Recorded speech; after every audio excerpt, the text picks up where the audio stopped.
नमस्कार दोस्तों, स्वागत है आपका एक बार नए वीडियो में। जब भारत ने 1200 किलोमीटर तक दूर तक हवा में बम गिराया तो सिर्फ धमाका ही नहीं हुआ, बल्कि पाकिस्तान और चीन की नींद भी उड़ गई। ये कोई आम बमबारी नहीं थी, ये थी स्ट्रैटेजिक ओवर पावर वेपन्स यानी SOW मिसाइल की पहली हवा से मार, जिसने साफ साफ दिखा दिया कि अब लड़ाई सीमाओं पर नहीं बल्कि उनके बहुत पार हो रही है। Su-30 MKI से दागी गई ये मिसाइल सिर्फ दुश्मन के ठिकाने को ही नहीं बल्कि उनके होश को भी उड़ा गई। ये सिर्फ हथियार नहीं, ये भारत का बदलता हुआ रुख है, आक्रामक, सटीक और दूरगामी। Su-30 MKI का Bharat super power strike jet. Su-30 MKI भारतीय वायुसेना की रीढ़ है। इसे रूस से ले लिया गया है, लेकिन इसे भारत ने DRDO, HAL और इजराइल की टेक्निकों से ऐसा अपग्रेड किया कि अब ये दुनिया के top multi role fighter jets में गिना जाता है। इसमें ट्विन इंजन है जो थ्रस्ट वेक्टरिंग सपोर्ट करता है, मतलब यह जेट हवा में भी घूम सकता है, स्टॉल से रिकवर कर सकता है और दुश्मन के पीछे चिपक सकता है।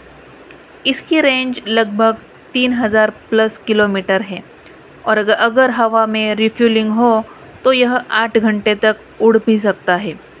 इसमें AESA radar, Israel lightning pods, flare dispenser और जामिंग सिस्टम्स लगे हुए हैं। इसकी सबसे बड़ी खासियत है कि पेलोड लगभग 8 टन के हथियार ले जा सकती है। Su-30 MKI से ब्रह्मोस, स्पाइस 2000, स्कैल्प PEG जैसी मिसाइलें पहले ही दागी जा चुकी है, लेकिन अब इसमें SOW मिसाइल को इंटीग्रेट किया गया है और वहीं से शुरू होती है आज की कहानी। SAW यानी strategic over power weapon Bharat की नई हवा से सतह पर मार करने वाली मिसाइल है जो 12000 किलोमीटर तक दुश्मन के स्ट्रैटेजिक टारगेट को तबाह कर सकती है। इसकी रेंज 1000 से 1200 किलोमीटर है। यह ज़मीनी लक्ष्य को सुपरसोनिक स्पीड में निशाना बनाती है। इसमें GPS प्लस INS गाइडेंस है, साथ ही अंधेरे में काम करने के लिए इमेजिंग इंफ्रारेड सिस्टम भी है। यह सटीकता में 10 मीटर CEP की क्षमता रखती है, यानी एक कमरे के अंदर भी मार कर सकती है। यह मिसाइल Su-30 MKI से लॉन्च की गई है, जिससे यह हाई एल्टीट्यूड पर जाकर गिरती है और रडार की पकड़ से भी बचती है। पाकिस्तान और चीन की एयर डिफेंस इससे चौंक गई है, क्योंकि ये मिसाइल रडार के लिए लगभग अदृश्य ही रही है। पाकिस्तान का डर और चीन की बेचैनी। SOW टेस्ट और इसके बाद पाकिस्तान के अंदर 800 किलोमीटर अंदर तक इसकी सटीक हिटिंग ने इस्लामाबाद को हिला दिया है। चीनी मीडिया ने भी इस पर कड़ी नज़र डाली है और ग्लोबल टाइम्स जैसे अखबारों ने लिखा है कि भारत अब सिर्फ बॉर्डर पर डिफेंड नहीं कर रहा, बल्कि वो ऑफेंसिव स्टैंड ले रहा है। पाकिस्तान की GHQ रावलपिंडी, CPEC के संवेदनशील स्पॉट्स और POK के मिलिट्री कैंप्स अब भारत की स्ट्राइक रेंज में आ गए हैं। चीन के लिए यह एक खतरा है, क्योंकि भारत का Su-30 अब तिब्बत और शिनजियांग के बेस को भी टारगेट कर सकता है। दोनों देशों ने अपने रडार नेटवर्क को अपग्रेड करने की बात कही है। ऑपरेशन त्रिनेत्र का असली स्ट्राइक या ड्रिल। हाल ही में हुए एयरफोर्स की ऑपरेशन त्रिनेत्र ड्रिल में Su-30 MKI से पहली बार SOW मिसाइल को लाइव सिचुएशन में लॉन्च किया गया है। ड्रोन फुटेज, सैटेलाइट ट्रैकिंग और इलेक्ट्रॉनिक इंटेलिजेंस से यह साबित हुआ है कि यह सिर्फ अभ्यास नहीं था, भारत ने दुश्मनों को एक सीधा मैसेज भेजा है। ऑपरेशन की शुरुआत राजस्थान से हुई और टारगेट था अफगान सीमा के पास का एक मॉडल स्पॉट। इलेक्ट्रॉनिक वॉरफेयर के लिए IAF ने नेत्रा AEW&C और हेरॉन ड्रोन का इस्तेमाल किया गया था। मिसाइल ने 1200 किलोमीटर दूर तक एक सिम्युलेटेड बंकर को पूरी तरह से नष्ट कर दिया है। भारत की स्ट्रैटेजिक पोजीशनिंग साउथ एशिया का नया लीडर। इस स्ट्राइक के बाद भारत ने साफ कर दिया है कि वो अब रिएक्टिव नहीं, प्रोएक्टिव डिफेंस नीति पर काम करेगा। SOW जैसे हथियार भारत को दुनिया के उन देशों में शामिल करते हैं जो first strike with precision capability रखते हैं। इससे भारत का डिफरेंस बढ़ रहा है, यानी दुश्मन सोचने पर मजबूर है कि हमला करने से पहले 2 बार सोचे। भारत ने क्वाड इंडो पैसिफिक एलिस के बीच यह ताकत दिखा दी है कि वह क्षेत्रीय संतुलन बना सकता है। इससे दक्षिण एशिया में शक्ति का संतुलन भारत के पक्ष में झुका हुआ है। न्यूक्लियर डिटररेंस और SOW की भूमिका। SOW मिसाइल का मुख्य उद्देश्य है कन्वेंशनल स्ट्राइक कैपेबिलिटी के साथ न्यूक्लियर डिटररेंस को मजबूत करना।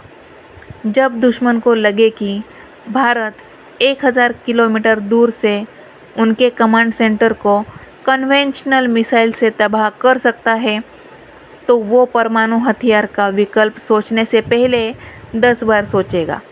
भारत की नो फर्स्ट यूज़ पॉलिसी के तहत SOW मिसाइल उसकी ताकत को और ज़्यादा पुख्ता करती है। इस मिसाइल को भविष्य में न्यूक्लियर कैपेबल भी बनाया जा सकता है, जिससे यह ड्यूल यूज़ प्लेटफॉर्म बन जाएगा। International reaction. अमेरिका, रूस, इजराइल क्या बोले। SOW के सफल परीक्षण पर अमेरिका ने भारत की सटीकता की सराहना की है। वहीं रूस ने कहा है कि Su-30 प्लेटफॉर्म को इस तरह का अपग्रेड देना एक नया उदाहरण है।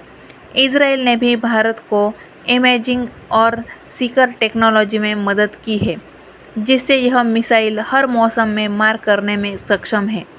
अमेरिका ने इसे साउथ एशिया में स्टेबिलिटी बढ़ाने वाला कदम बताया है। भारत की आर्म्स एक्सपोर्ट पावर अब हम बेचेंगे भी। SOW मिसाइल के सफल परीक्षण के बाद भारत कई देशों को इस टेक्निक का ऑफर कर सकता है। Vietnam, Philippines, Indonesia, Brazil, Argentina जैसे देश इसकी स्ट्राइक कैपेबिलिटी में रुचि दिखा चुके हैं।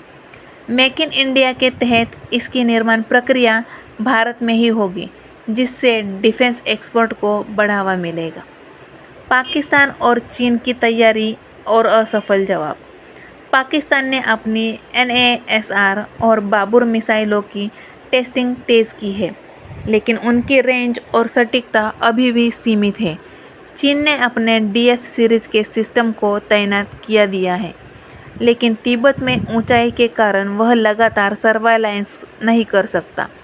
दोनों देश SOW जैसे लॉन्ग रेंज मिसाइल के सामने बैकफुट पर हैं। भारत का नया युद्ध सिद्धांत। Su-30 MKI से दागी गई SOW मिसाइल ने यह साबित कर दिया है कि भारत अब सिर्फ जवाब देने वाला देश नहीं रहा है। अब हम पहले सोचते हैं, पहले देखते हैं और ज़रूरत पड़ने पर पहले मारते भी हैं। यह भारत की एक नई सैन्य रणनीति का प्रतीक है, जहां रणनीति, टेक्निक और राष्ट्र सुरक्षा एक साथ चलते हैं। तो दोस्तों, अगर आपको ये वीडियो पसंद आया हो तो इस वीडियो को लाइक और ज़्यादा से ज़्यादा शेयर कीजिए, ताकि हिंदुस्तान के हर आदमी के पास हमारे देश के गर्व की बात पहुंच सके। और आपको ऐसे वीडियो देखना पसंद है तो हमारे चैनल फैक्ट विद को जल्दी से जल्दी सब्सक्राइब कर लीजिए, ताकि आपके लिए हर रोज़ ऐसे ही रहस्यमय घटनाएं आपके सामने आती रहेंगी। जय हिंद, जय भारत।